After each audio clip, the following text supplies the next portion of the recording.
Welcome to the recorded version of Senior Nutrition and Mealtime, part of the Family Caregiver Support webinar series brought to you by the American Society on Aging and a generous sponsorship from Home Instead Senior Care. And Dr. Dupree is the Executive Director of the DAI Foundation, which is a nonprofit organization established to meet the needs of caregivers.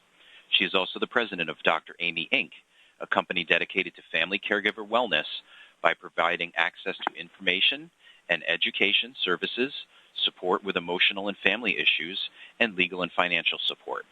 She holds a PhD and master's in social work, specializing in gerontology, and she earned her CSA, a designation for which she also trains others as part of their accreditation.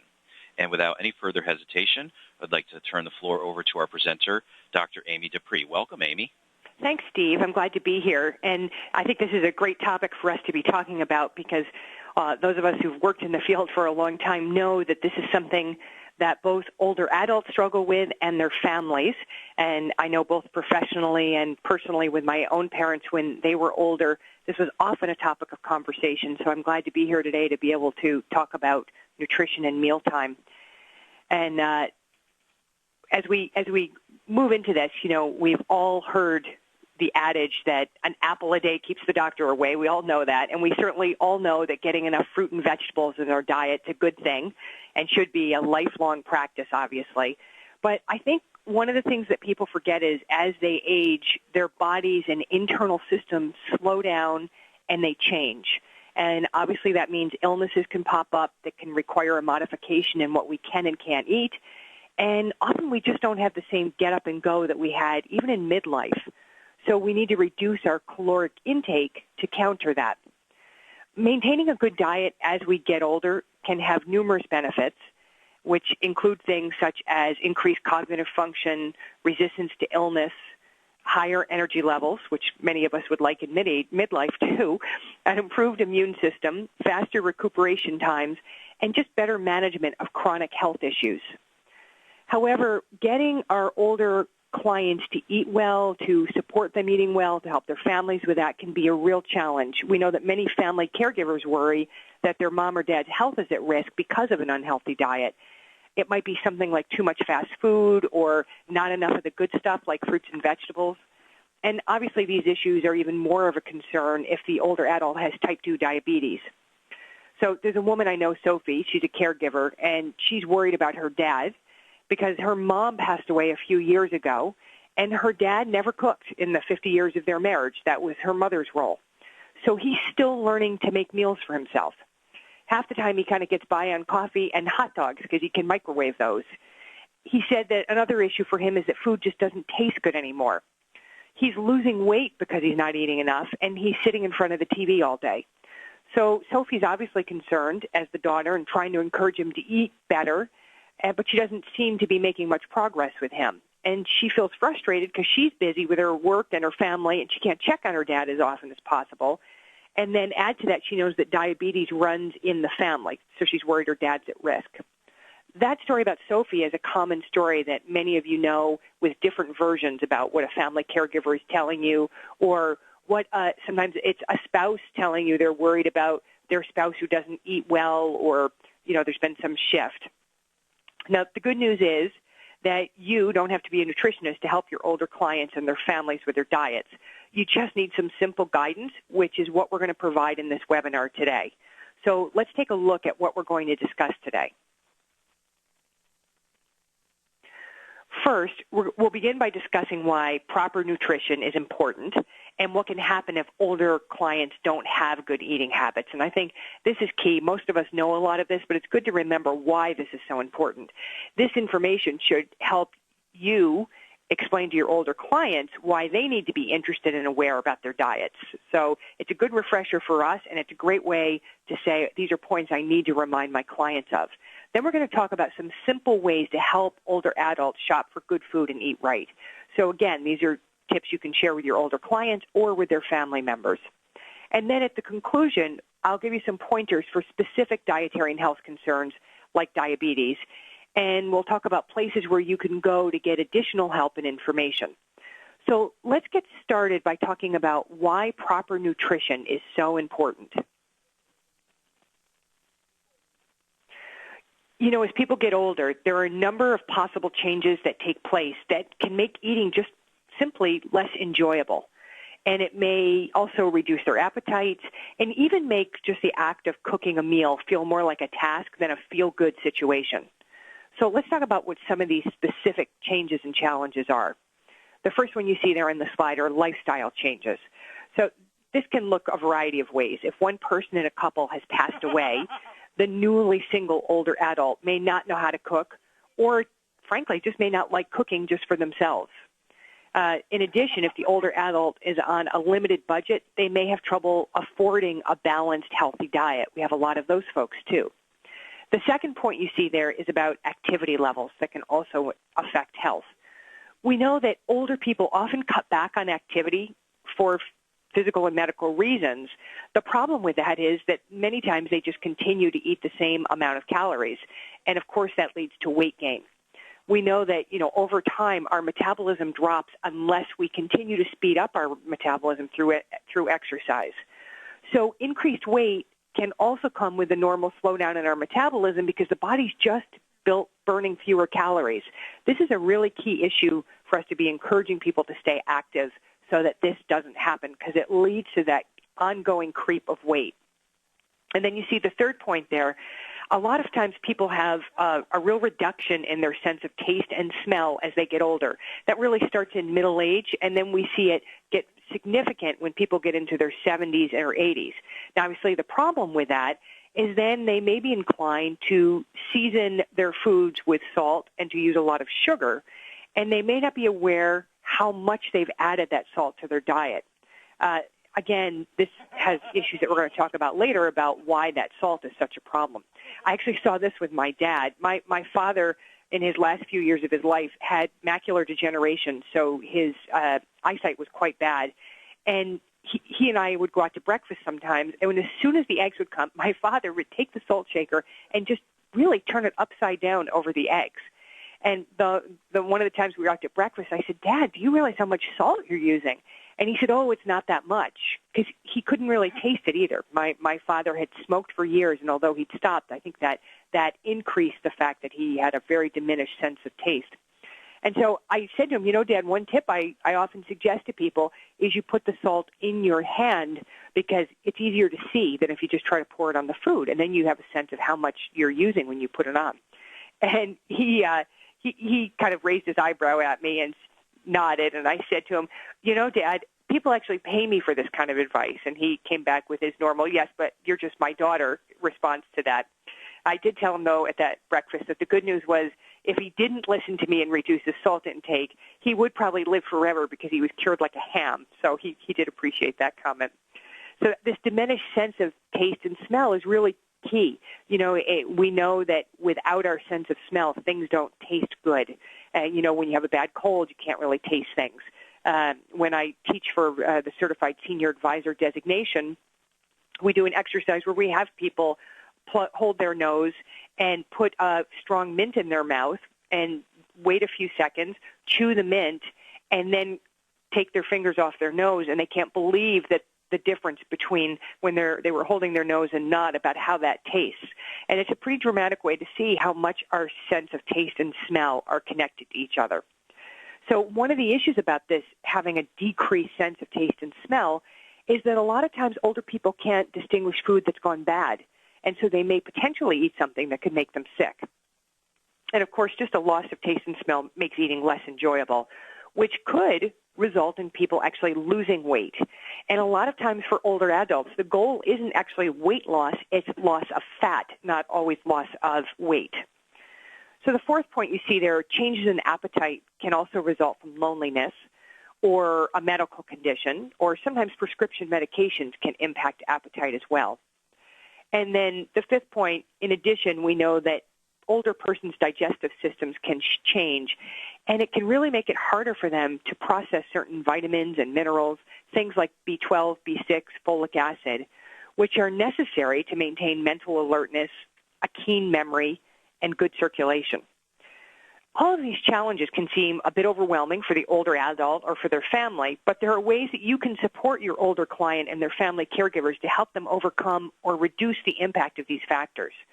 So let's now talk about some of the nutritional guidelines that can help these challenges. So in general here, you've got some of the nutritional guidelines for seniors, and actually, really, these are things that many of us are trying to do at this point. So obviously reducing sodium, salt, which helps prevent not just high blood pressure, but water retention.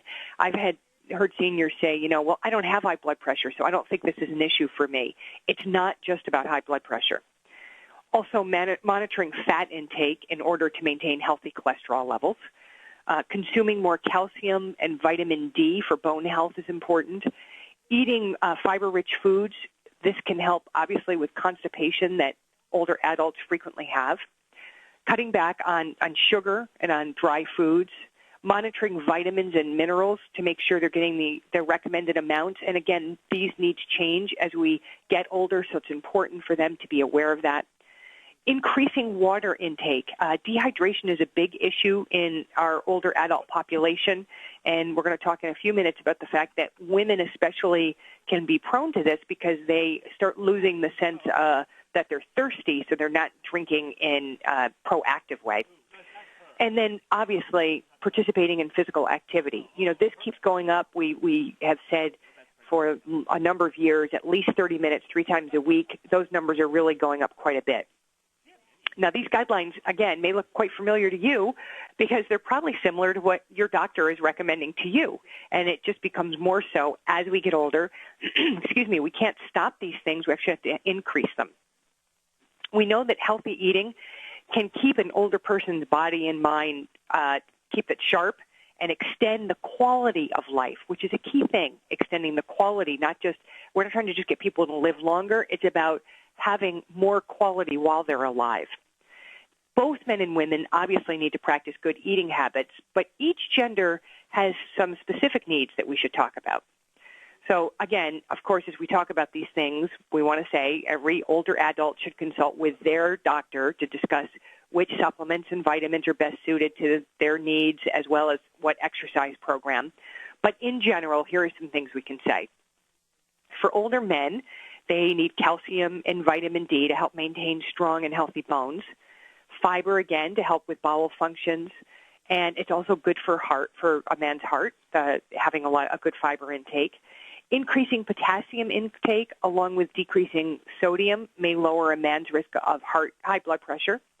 And then for weight control and overall health, it's recommended that men should limit their fat calories to 20 to 35% of their diet. And, of course, most of the fat should come from heart-healthy, unsaturated fats, such as extra virgin olive oil, canola oil, walnuts, almonds, avocados. It's not about cutting out all fat. It is about moving, though, to the heart-healthy fat. Older men without heart disease, so healthy older men, really should limit their saturated fat, which, of course, comes from meat and full-fat dairy and fried foods, to about 10% of their total fat calories. Men with high cholesterol need to reduce that even more to about 7%. Now, let's talk about women for a minute. Obviously, women benefit from a balanced and varied diet. And when we talk about that, that includes plenty of fruits, vegetables, whole grains, lean proteins, dairy, healthy fats, and fluids. In particular, older women typically need calcium and vitamin D to keep their bones and teeth strong. They need zinc for wound healing and good vision, and they need vitamin B12. This is key for energy and for cognitive functioning. And as I mentioned, older women often don't feel thirsty even when they need fluids, so this does put them at risk of dehydration.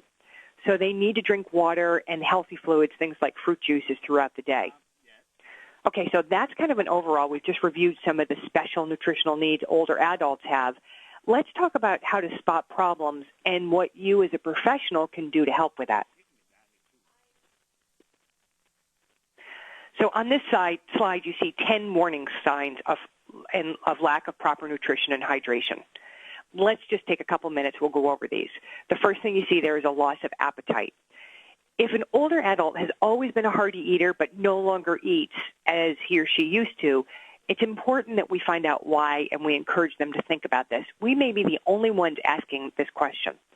It could be an underlying illness that's at the root, or it could be something as simple as ill-fitting dentures or some sort of jaw pain or tooth pain. Again, it takes a little bit of an assessment to figure out what's going on. Another thing you can do is ask your older client about eating out. Did they used to do that? Did they enjoy going out, and now are they rarely, if ever, going out to their favorite restaurant? If that's so, ask them about the change to determine if there's some problem. Is it that they've lost companionship, which we're going to talk about in a few minutes, or is there another issue that's keeping them from going out? The third warning sign you see there is depression. This can be signaled by a change in appetite. So again, if you see a change in appetite or they describe one, it's important to assess whether or not there may be an issue with depression. The fourth is sudden weight fluctuation, and this is gaining or losing 10 pounds or more in 6 months. That could mean something's amiss if they are doing that without trying to do that. Okay, so that's half of them. Let's talk about the other half. If you're working with the family or if there are professionals who are providing home care, you can suggest that they look for food that's expired or spoiled that's in the refrigerator. Your older client could be saving food until it's no longer safe to eat. And I know when I was working in home care, this was a very common problem for lots of reasons. One could be that they can no longer read the expiration dates that are on the food because they're too small. Another reason is they can't smell when something's gone bad. And a third could be because they're concerned about money, and so they're trying not to throw things away and to use everything. So this can be a really significant issue, and we know that if they end up eating something they shouldn't, it could lead to illness. And an illness, in older adults can have more serious consequences. It can really severely weaken them. The sixth thing you see there is skin tone. When older adults are eating properly, their skin should look healthy and well hydrated. So if it doesn't look that way, that's something you want to assess. The next warning sign is lethargy. If they've been very active and suddenly they become lethargic, this again could be related to an improper diet. Cognitive problems are the eighth warning sign, and this is one I think that gets missed a lot. Older people who live alone may forget to eat, or if there's dementia and cognitive problems that can lead to nutritional deficiencies. I know when my father was very ill and he had ulcerative colitis and he was having difficulty eating, until he had surgery, he was really nutritionally not in a good situation, and he started to have confusion and cognitive changes. Once his nutritional status was reversed to being where it was initially, his cognition came back. So this is often missed, and it's easy to just say, oh, people are old and they've got a bit of dementia. So I think we have to make sure we assess all of those. The ninth signal is when an older person is taking more than 3 medications. Medication can influence both appetite and weight, and you might suggest that the older adult or their family member check with the doctor to find out if the medication could be a culprit. And then finally, the last warning sign we have of poor nutrition could be a recent illness or a hospital stay. Make sure that the older adult and any family members or professionals involved in their care monitor their recovery to make sure they're eating properly. Oftentimes people, after an illness, don't go back to their regular eating, and they may need some encouragement. And again, if you don't have good taste buds at this point or your sense of smell is diminished, you have less of an impetus to want to eat. Okay, so now we've reviewed the 10 signs to look for. What should you do if you suspect your older client isn't eating well? Well, the very best thing that you can do is to have open conversations with the older adult that you're working with, and of course, when appropriate, when they're family caregivers.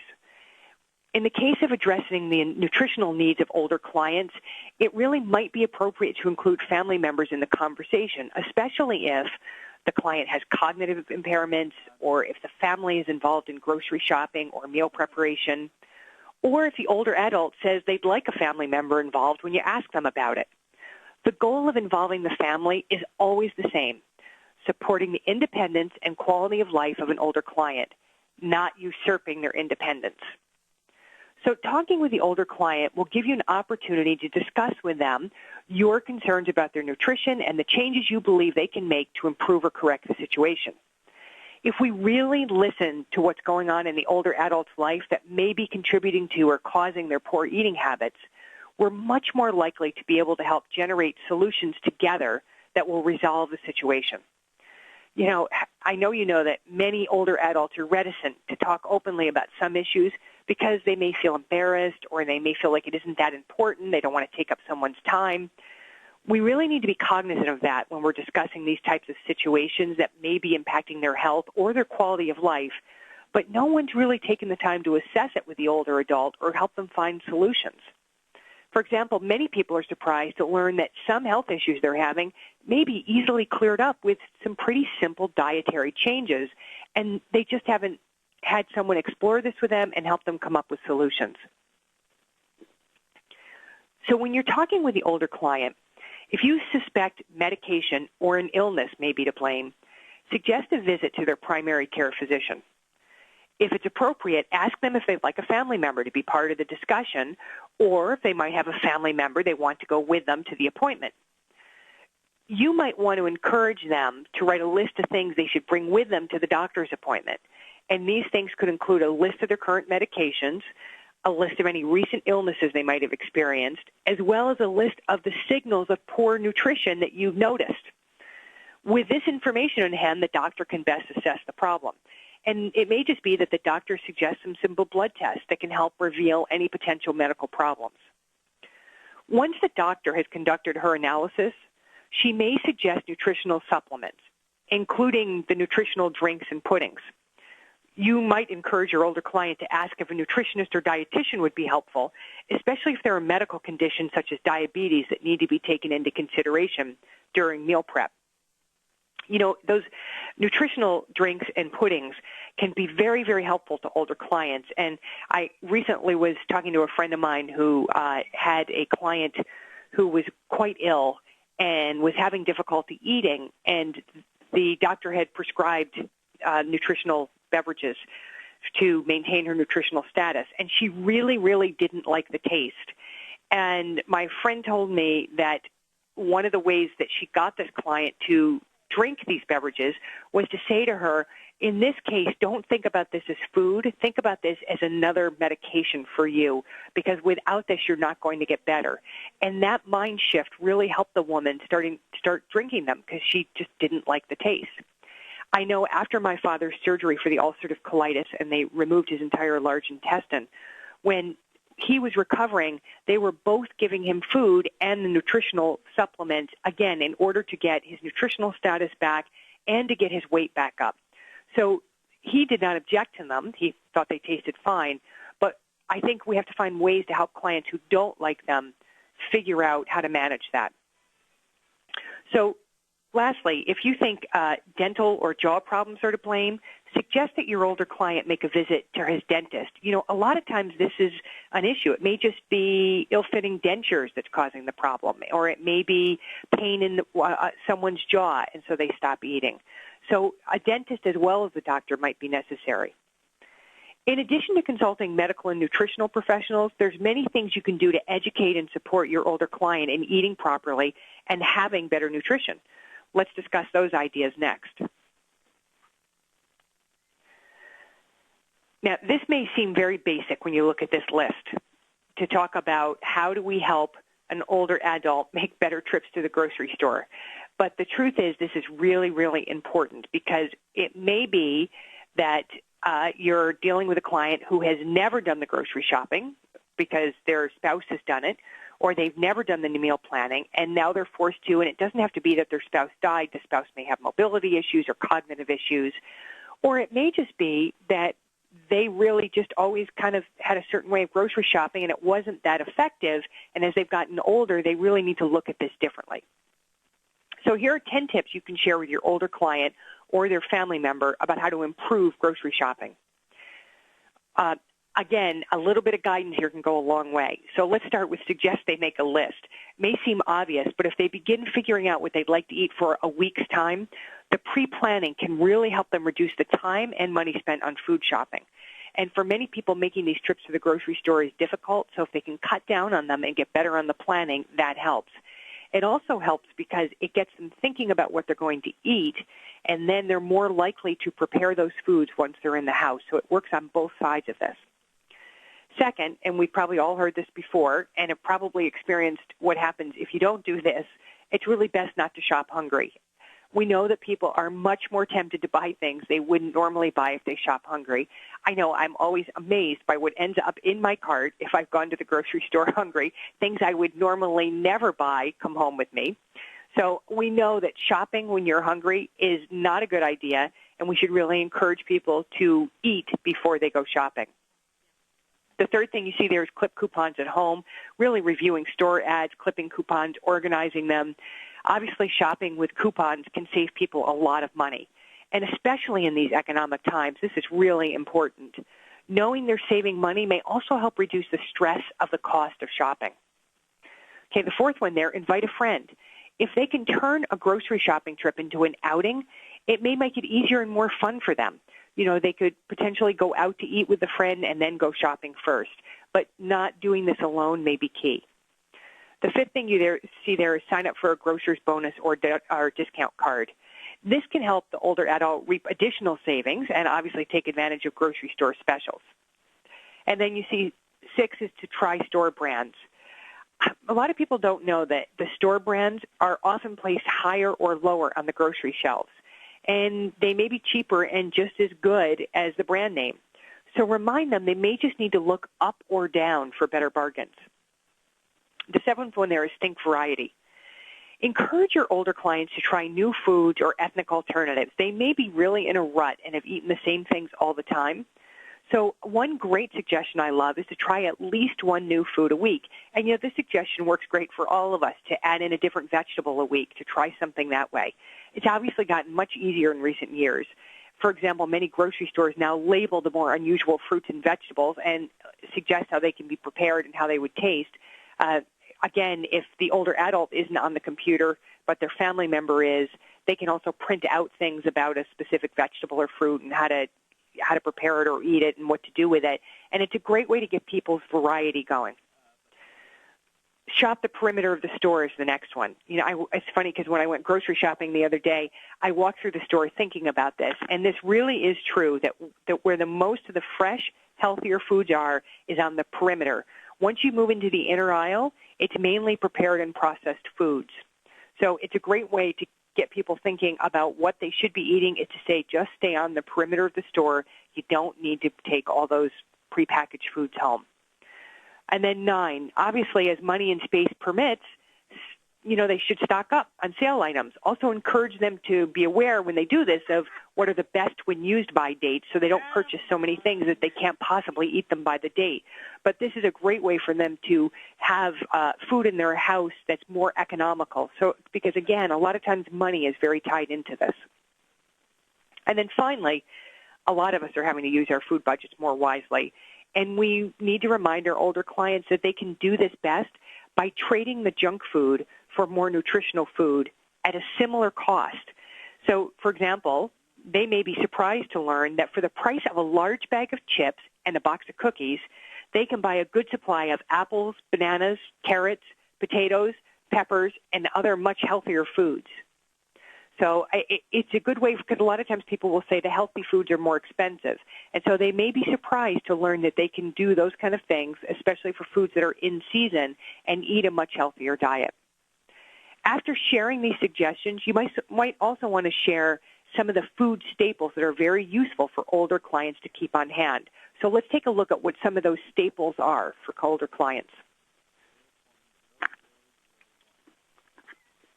So you see here a list of 12 things that are fabulous foods, which, by the way, I would say are not just fabulous foods for older adults, but they're fabulous foods for us as well.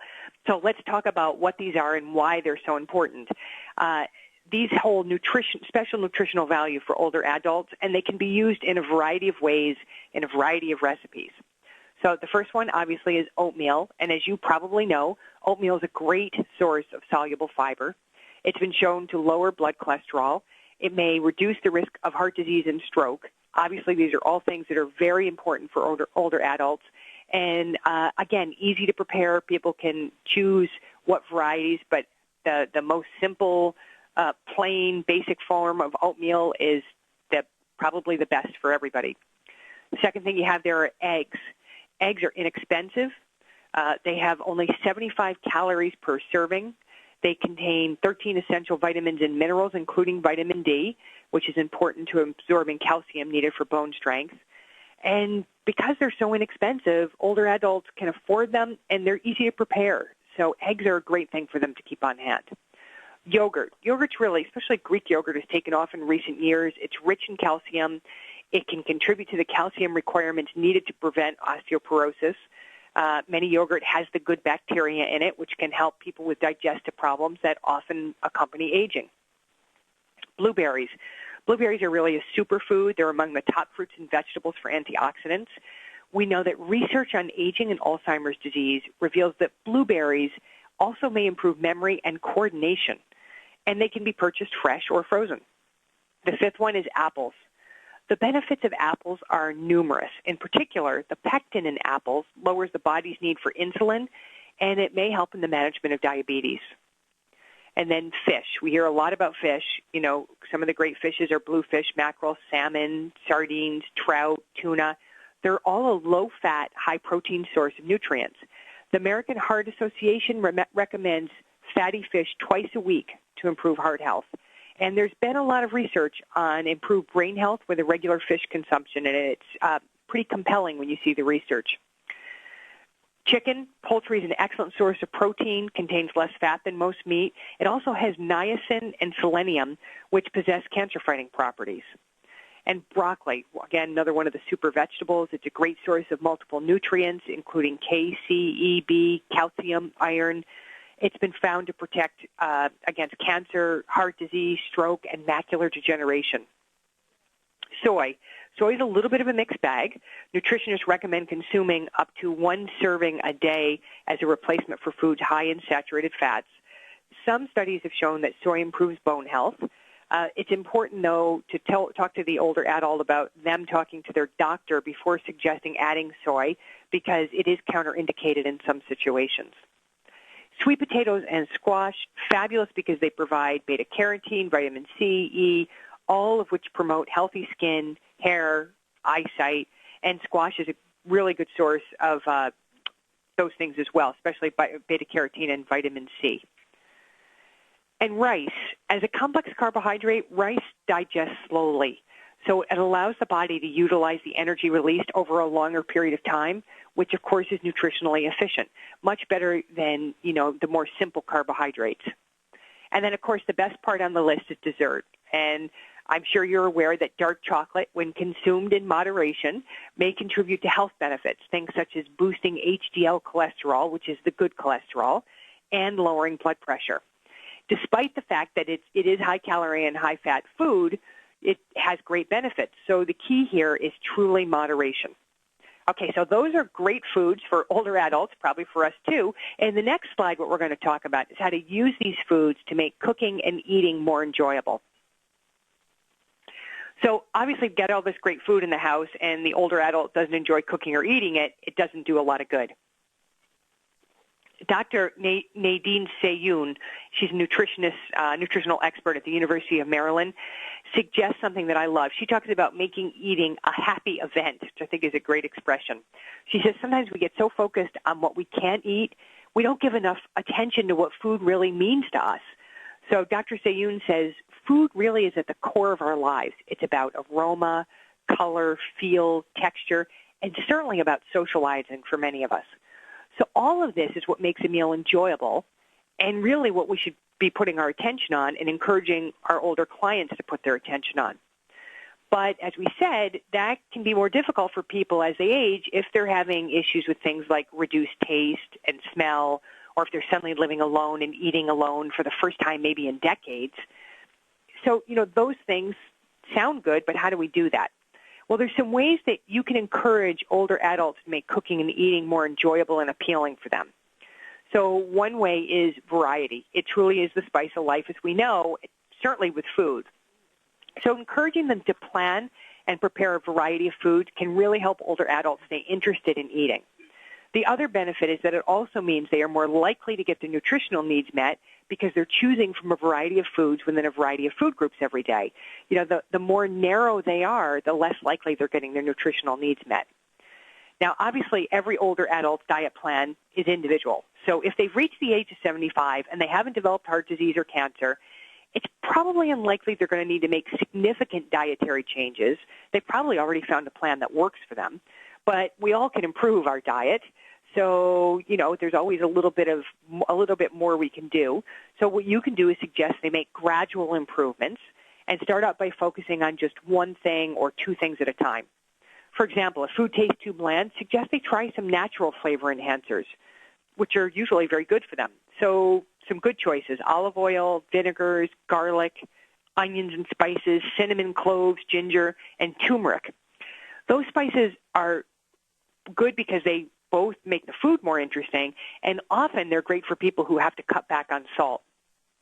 I think the thing we want to stress with our older clients is the goal is to move in the right direction. It's not about being perfect in their eating. So another great idea to help older adults improve their nutrition and save money is to assemble healthy snacks at home in small baggies using foods like nuts and seeds, low-fat cheese, fresh veggies, and fruit, rather than buying less healthy and more expensive prepackaged and processed snacks. It's a great way to go. They or a family member can also do some batch cooking to make it more interesting. So when the food budget and time allow, cooking up maybe a large batch of spaghetti sauce and then dividing it into smaller sized portions and freezing them to use for meals later in the month. Those kind of things can really help older adults who have perhaps time to do it but haven't thought about, I could still, even though it's just me, freeze these things. Another idea is to take advantage of planned leftovers to cut preparation time and save food dollars. For example, prepare a roast, serve half of it, freeze the other half, and, make a soup later with vegetables. Mixing up the meals can be important. We get kind of stuck in a routine thinking that we have to eat certain foods at certain times of the day. You may just need to give your older clients permission to eat whatever they want when they want. So maybe at breakfast they want a vegetable soup and a tuna sandwich on pumpernickel bread, and maybe for dinner they want an omelet, bran muffin, and fresh fruit. The goal is that they get a variety of healthy foods. It doesn't matter what time of the day they eat them. Now, as we know, many older clients develop issues that make shopping or cooking more challenging. Let's look at some potential solutions to those issues now. Okay, so if an older adult can't get to the grocery store or shop alone, there's a number of possibilities for help depending on their living situations, their finances, and their needs. So many grocery stores today deliver. You can check on the Internet or give a call to see if you have local grocery stores that will accept phone or Internet orders. Another option is to suggest that they or a family member or, ask a friend or maybe even ask a neighborhood teen or college student if they'd be willing to do the shopping in exchange for a meal. This can solve two problems at once because they can buy the groceries and also provide dining companionship for the older adult. Again, as with many issues older adults face, being creative can really make a difference. And this is one of those ways of thinking about, okay, what are the traditional solutions? How do I move out of those and help my older client think about this broader? Who's in their life who might enjoy grocery shopping and sharing a meal with them? Another service that's becoming a lot more common, especially in more urban areas, are professional cooks who will prepare nutritionally balanced meals, often for a week at a time, freeze them, and they can usually accommodate special diets. Again, your older client can check the telephone book, the senior center, or use the Internet to find a personal chef. Setting up home care services, another great way to do this, through a professional firm. Many of those service providers can do the shopping, prepare the meal obviously for a fee, and then again, the older adult gets companionship during the meal. So home care can be perfect for this. Meals on Wheels are another great option. They provide nutritious meals to people who are homebound, disabled, or who otherwise couldn't get their dietary needs met.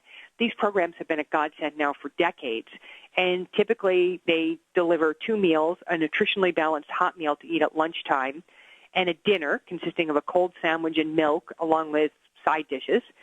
And in an effort to both cover costs and to maintain the older adult sense of dignity, the programs charge a small fee based on the individual's ability to pay. They can be great programs. Now, it might be companionship that the person really needs. And if that's the case, there's a lot of things to consider. First of all, think about the local senior center or the YMCA, if they belong to a religious organization, or, again, if there is a senior meal program. If they're able, encourage them to take a class, volunteer, go on an outing, anything that will lead to new friendships and new dining buddies. You might also encourage them to invite friends or acquaintances to share potluck lunches and dinners on a rotating basis. That way they not just get variety, but they meet new people, they broaden interests. I actually know of a group of friends that each make dinner one night a week for each other. There are 4 of them, so they know that they'll have a good meal in company on those 4 nights. So then the good news is the burden of cooking gets distributed, and they get great social contact on each of those nights.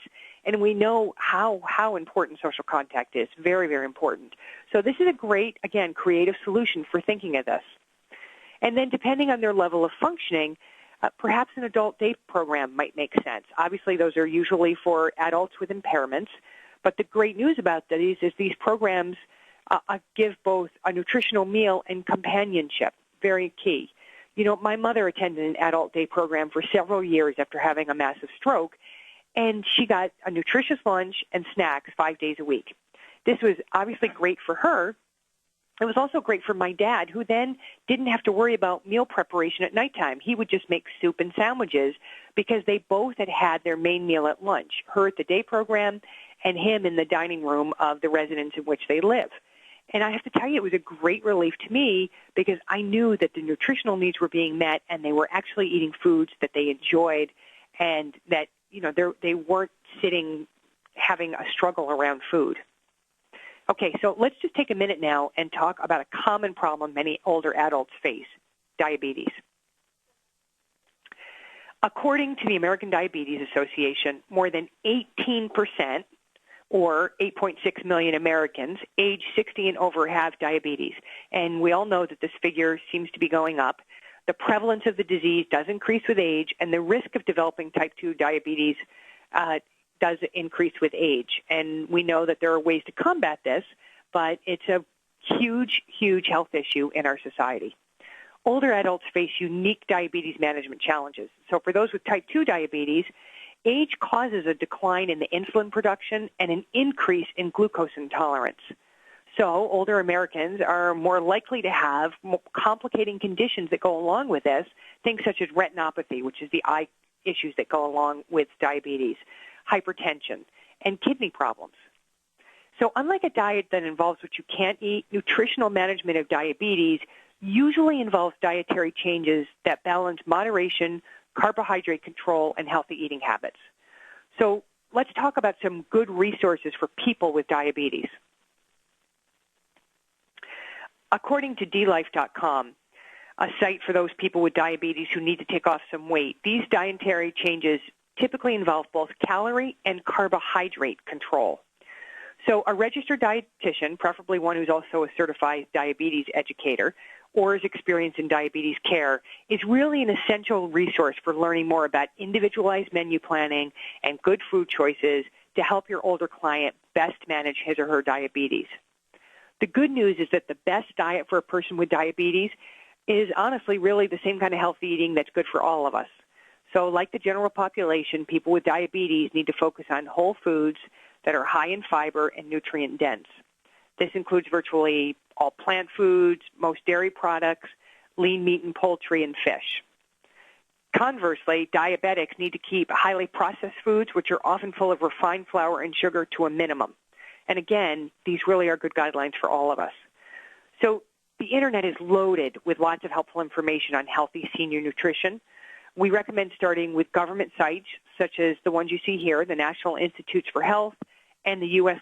National Library of Medicine. It's always a good idea to check in with local and state government agencies because they can help direct you to reputable services available in your local area, and then you can share those with your older clients and their families. But a wealth of knowledge available. Okay, let's move to talking about some next steps.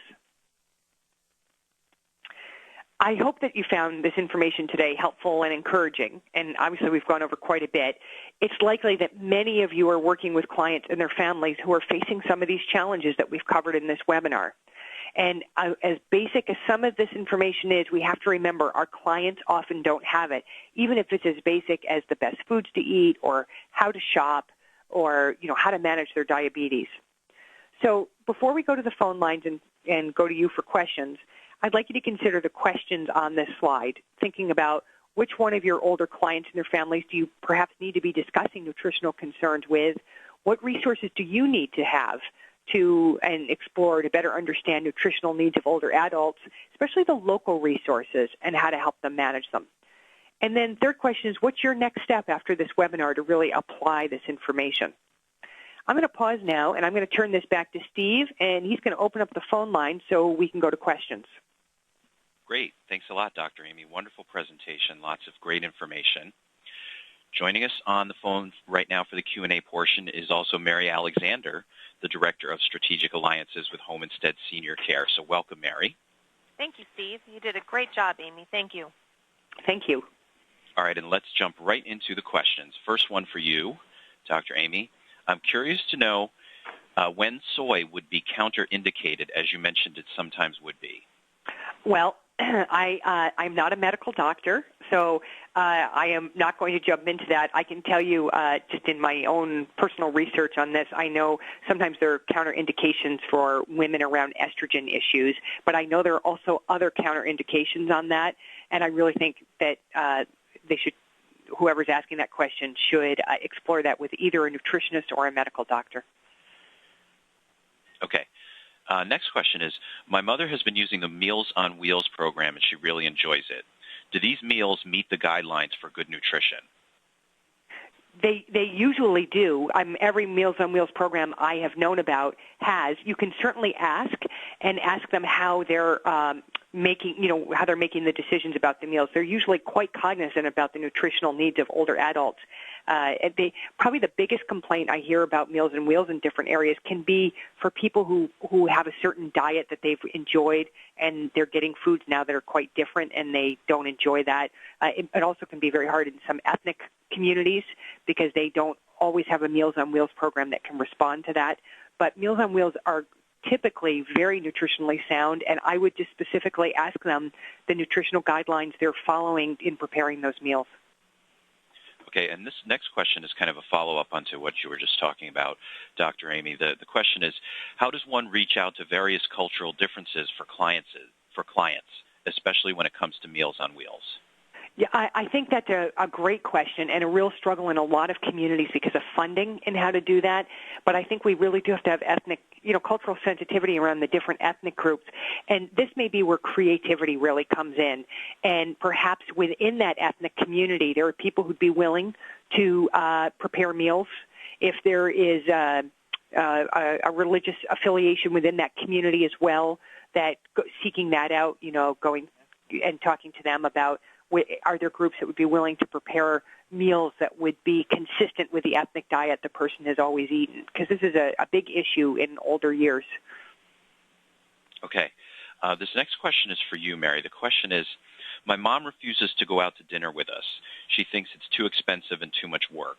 What can I do to make sure she is included? That's a great question, and we hear that a lot. I think that there's a lot of elements inside of that question. The first is she refusing to go out because it's just too difficult for her to get out? Is the place that you're choosing, is it too loud or too busy, or is there too much movement? I mean, I think when you become an older adult and you don't get out a lot, sometimes you get put in situations that make you nervous or uncomfortable. And sometimes they use other reasons as to why they don't want to go. It's too expensive. I don't eat enough to make my meal worth it. So I think it starts with a conversation. Mom, we want to go out and celebrate John's birthday, and we want you to be a part of it. Would you be willing to come if we found a restaurant that was close to the house and quiet, and we went at a time when it's not so busy? And if they still refuse, then figure out a way to go back to her mother's house to do cake or some type of dessert. So being included is very important, and it's interesting because we did a research study at Home Instead with over 600 adults, 75 plus, that live alone in their own home or apartment. And it was interesting because they said 62% of that group surveyed said that the biggest challenge was lack of companionship during mealtime. But when you really dug into that question a bit, it was more that sure, they didn't have companionship, but they also were set in situations that made them uncomfortable or nervous when they had the opportunity to go out. So it's really looking at the whole situation when dealing with an older adult at mealtime. Okay.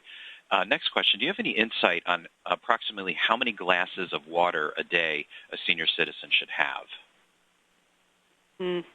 Again, I hate to comment on that because I'm not a medical doctor or a nutritionist, and I would say that really that should be sought out by a medical doctor or nutritionist.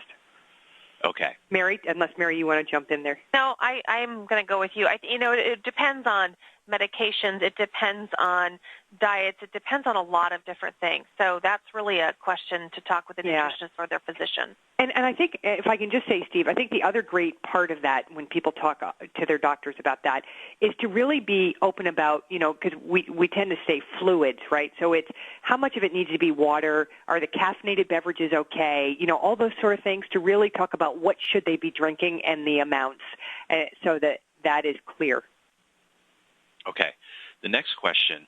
Many of my clients request Ensure or a similar supplement. I know that eating real food is better for them, but they prefer the supplement. They'll sometimes decline Meals on Wheels wanting the supplement instead. Mm-hmm. What is your input for when people want to use supplements instead of the real food? Well, I think, again, they should be consulting with their doctor about that. I mean, the meal supplements, I think the very nature of the word says supplement, and certainly they can be fabulous in situations, where people have their nutritional status is compromised. But I think obviously the goal is to get people to eat real foods when possible, and I think they should really be talking to their doctors about that and getting the doctor to weigh in about what the doctor thinks about that. Okay. This next one is more of a tip, a suggestion from one of our attendees. Caution about increased calcium intake. Many older adults have chronic kidney disease, which makes them retain calcium more. So just wanted to let you know about that one. Right. Next question is for Mary. I'm a professional in aging. I struggle every night when I call my dad, who lives out of town, and he sounds very sad. I call it dinner time, and I know that he just isn't eating right. Do you have any tips for me? I'm sorry that you're struggling with that. I'm doing the exact same thing with my dad, who lives in Arizona, and I'm in Nebraska. A couple things. Here's a couple things that I've done. I found a couple people in his area that years ago he used to play golf with, and they started calling him a couple times. He kept refusing to spend any time with them or go out with them, until one day he ended up meeting them at a golf course right by his house for lunch. And now what these gentlemen do, there are four gentlemen, they're all single, their wives have passed. And so a couple times a week they get together and have a meal together. And so I will tell you, it all comes down to companionship. If your dad is sad at mealtime, there are reasons. Who wants to eat alone? Nobody really wants to eat alone. Once in a while, it's okay. Day after day, it's not. So look for the local senior center. Look for church or community events in the marketplace. If nothing else, and you're out of town or you can't get there, find a companion or a caregiver to go have a few meals a week, because, again, that makes all the difference in the world, is having someone to converse with during mealtime. And there's an interesting statistic that we found. Meal times last nearly twice as long when seniors who live alone have companionship during their meal. So just thinking about lasting twice as long, they're probably eating significantly more. Okay. This next question is about nutrition. The question is, are frozen meals from a company just as nutritious as the homemade meals? It's hard to answer that, because it would have to be specifically what kind of meal. There can be frozen meals that are fabulously nutritional, and then there's some that are filled with lots of stuff that none of us need. So I think it's really analyzing what that specific meal is. So it's hard to give a specific answer to that. You have to look at the nutritional composition of that particular meal.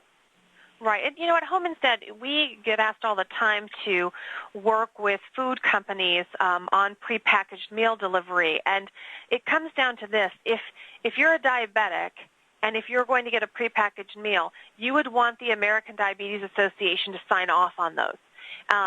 If you're suffering with something else, you would want that disease organization to look at it. And you have some companies out there being pretty innovative with prepackaged meals now, but I'd really, really do your research and find out what are in those meals and how nutritious are they, and do they fit with the right disease issue that the senior is dealing with. Okay. Next question.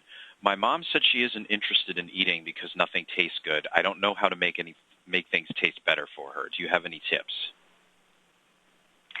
I think, Amy and I are probably going to answer this a little bit differently because I'm going to talk about it from the daughter's perspective. My dad was the same way. After surgery that he was undergoing cancer, and he would not eat. He wanted nothing. And so I was talking with the doctor, and the doctor said, I don't care what you do, get him to eat something. At this point, we need to get food inside of him. So I started giving him things that I know he would love, not necessarily great for him, until he got back in the routine of eating a little bit, and then we started bringing things back into the diet that he should be having, and fruits and vegetables. And he is a diabetic. We had to watch his levels, but the challenge was I had to get him to get past the not wanting to eat and things not tasting good. And then after we managed to do that, then we started adding in daily the things he should be eating. Amy, do you have any? Mary, I actually think that's a great answer, and I think the idea of a lot of us haven't played with different spices. We kind of get stuck on the same old ones ourselves. So I think that idea of adding, I love in this webinar that we talk about a new food a week, but I also think just trying new spices and seeing what works can be a great way to go. And again, if it's the adult child, they can Google, different spices, or you can Google just about anything to get this kind of information and start trying different things to make the food taste better. The issue really is that loss of smell and taste, that you need foods with more intensity. You need, otherwise it just tastes bland. Everything tastes the same. So just think about how do you increase the intensity of the taste with spices. That can help. Okay. We have time for one last quick question. We have some clients who live in a very rural area, no public transportation options. Some of them also have issues with driving themselves, be it mobility or not being able to drive anymore. Therefore, getting to the grocery store as frequently as they like is somewhat of a challenge. Do you have any tips that we can offer these clients? There are a couple things out there. I mean, this is where community in a rural setting is very, very important. Neighbors, church members, there are agencies that serve rural communities. It's very, very important that they find out all options available, and you can usually do that through your local city office or area office on aging that covers that rural market. But again, it comes down to community. There are some interesting things starting to happen in rural communities with the changes in the delivery of health care and other services. And so I think you're going to see more foods that are non-perishable, which you definitely need in your diet, but being delivered to the rural community on a more frequent basis. And so again, you're starting to see some of these large companies like the General Mills and the Kellogg's and those groups looking at other delivery and distribution methods. Okay. Well, it is just about time for us to wrap up today. We are out of time, but I want to thank our presenters today, Dr. Amy Dupree and Mary Alexander. Thank you both. Thank you.